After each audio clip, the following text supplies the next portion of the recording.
Hello, friends. My name is Mr. Reed, and I'm the teacher, man. Today I will be reading The Bambino and Me.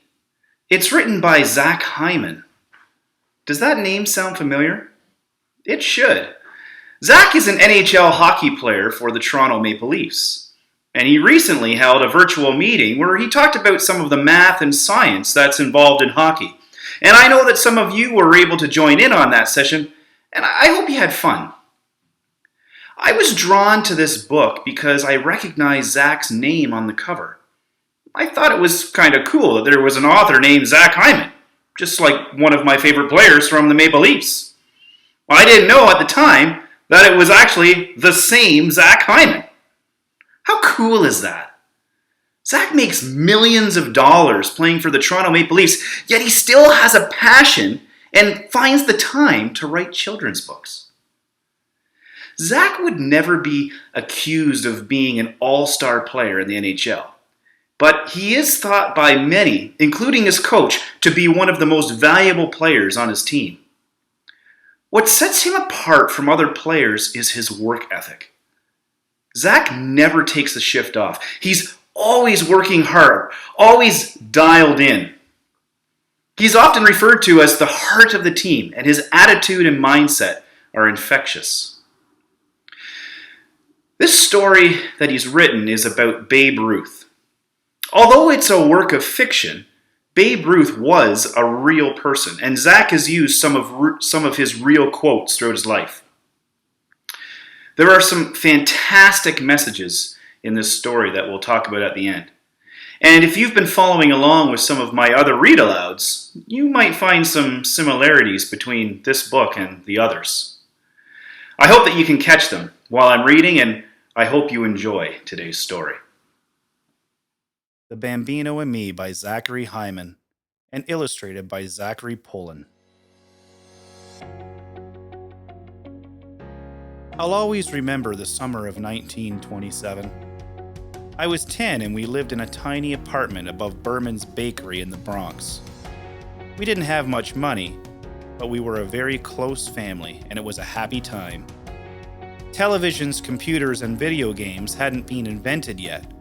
To pass the time, my sister practiced the piano, my brother read adventure books, and I played baseball in the park with my friends.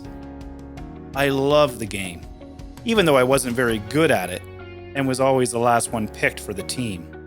I dreaded walking up to the plate because I couldn't hit for beans.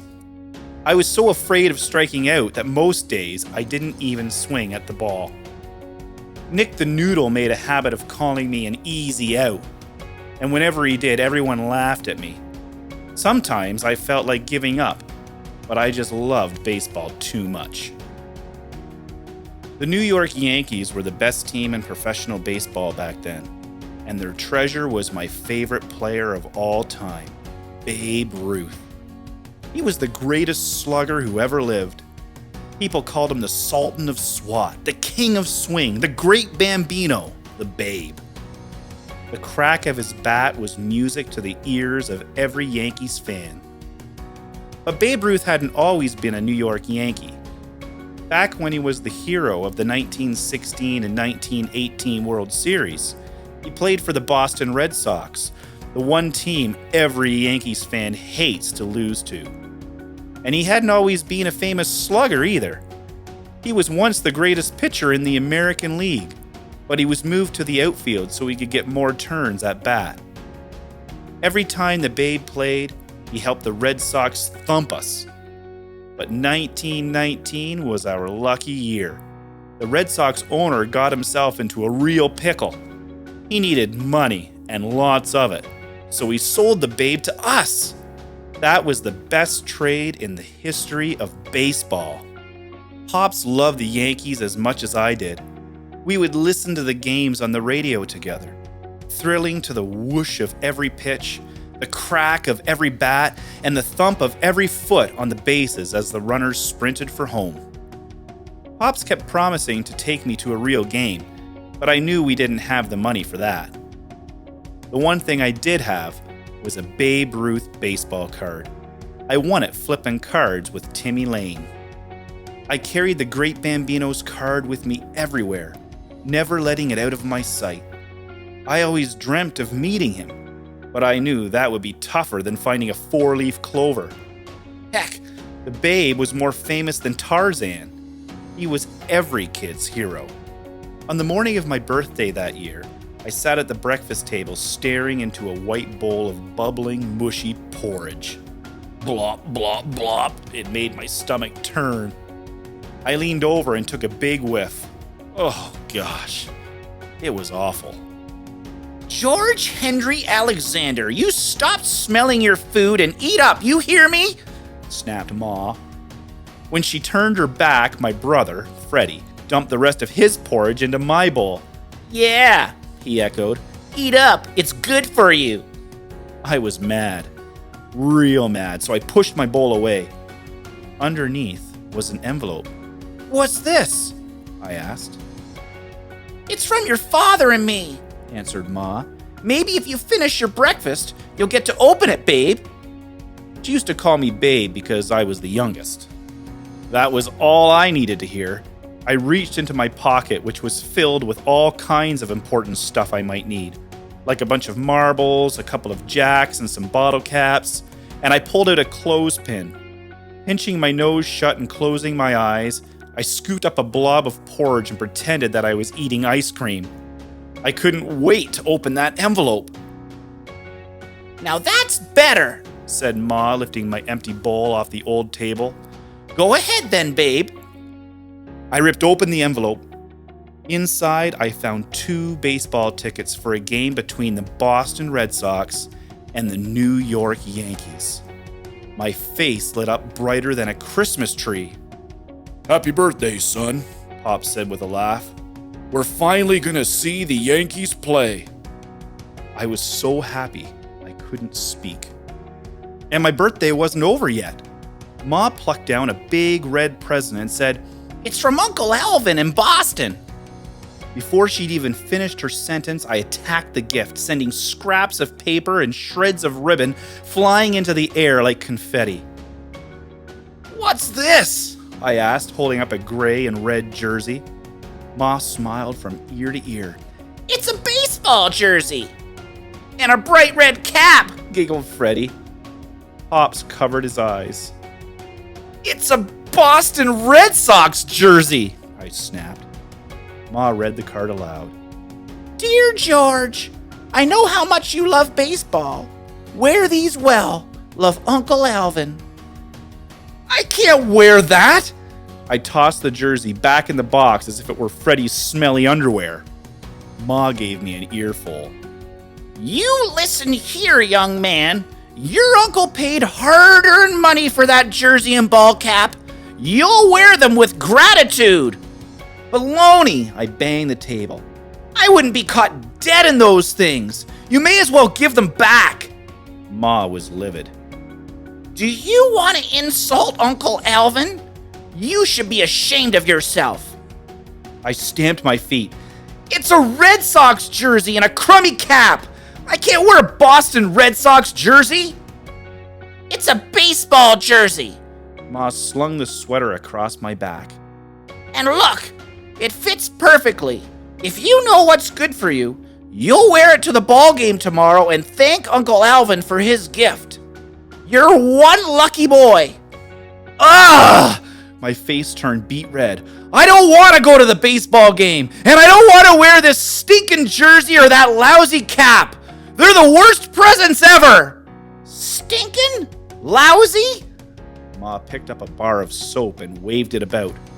Don't you open your filthy mouth to me again, young man, or I'll wash it out with this here soap. I stood up and faced her as mad as a wet hen. Puffing my chest, feeling more grizzly than Grizzly Bear, I screamed, Oh, applesauce!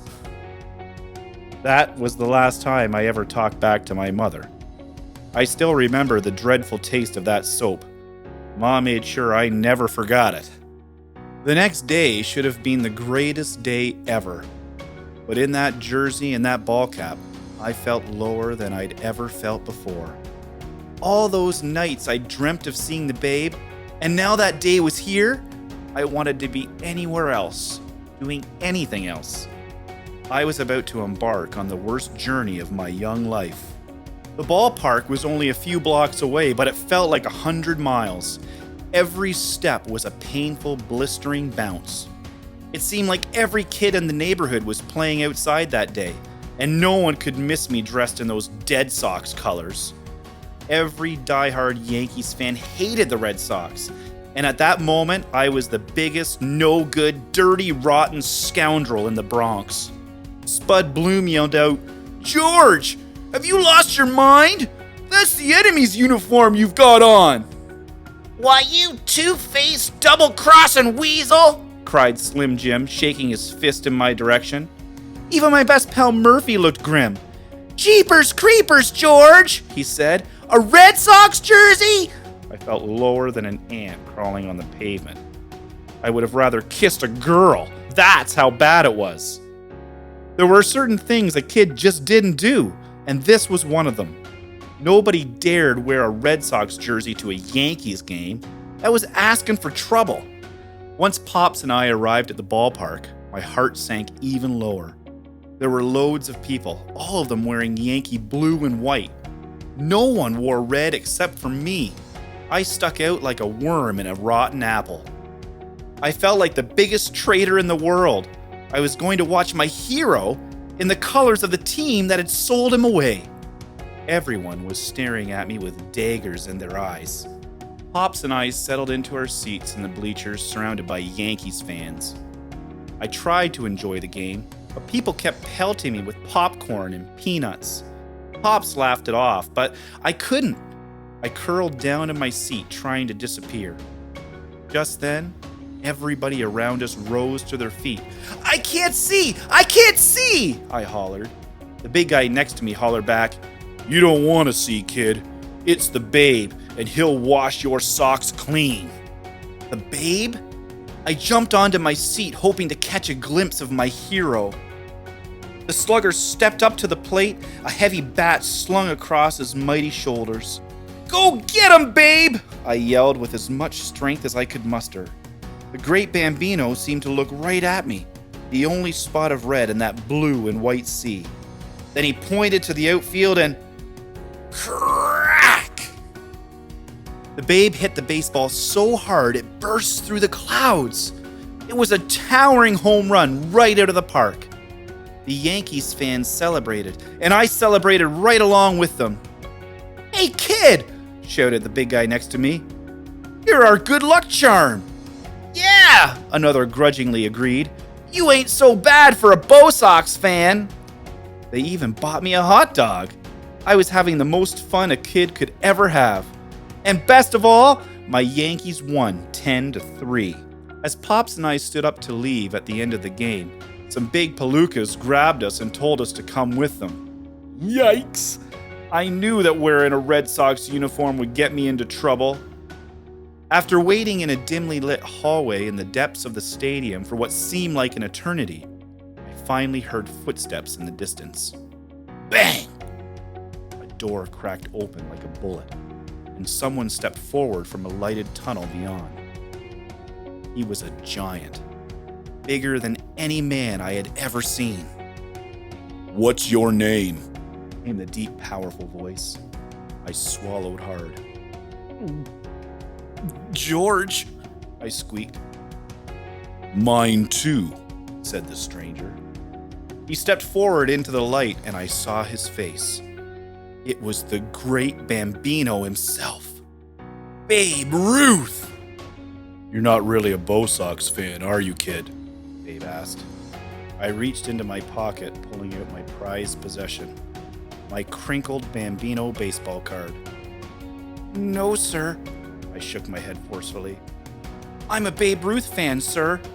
"Me too," the Bambino said, chuckling so loudly the whole building seemed to shake. "May I?" he asked, gesturing at my card. I handed it to him. He took out a pen and signed it and handed it back. "Them words are magic," he declared. I smiled and slipped my lucky card back into my pocket. The Babe put his hand on my shoulder. "So what do you want to be when you grow up, son?" A slugger just like you, babe, I said. Then I lowered my head. But I ain't any good. I always strike out. Well, in that case, you'll need this. The babe lifted his cap and put it on my head. Then he took off his famous Yankees jersey and draped it around my shoulders. Then the great Bambino leaned down and whispered, Listen, kid. Don't let the fear of striking out hold you back. I swing big. With everything I've got. I hit big or I miss big. Every strike brings me closer to the next home run. He straightened back up and gave me a wink. If you try hard enough, you're bound to come out on top. Many years have passed, but I still carry that Babe Ruth card tucked neatly away in my wallet. Whenever I feel blue, I reach in, pull out my lucky card, and think about those magic words. It's hard to beat a person who never gives up. Wasn't that a fantastic story? And were you able to pick up on some of the similarities between this story and the others I've read? This story's kind of like baseball's version of the hockey sweater. And it also has some very similar messages to the ones we found when we read Our Fantastic Elastic Brains. Babe Ruth really is a baseball legend. He did some amazing things throughout his career, and he has some awesome quotes. He was very motivating to young kids. One of my favorite quotes of his is, "It's tough to beat someone who never gives up."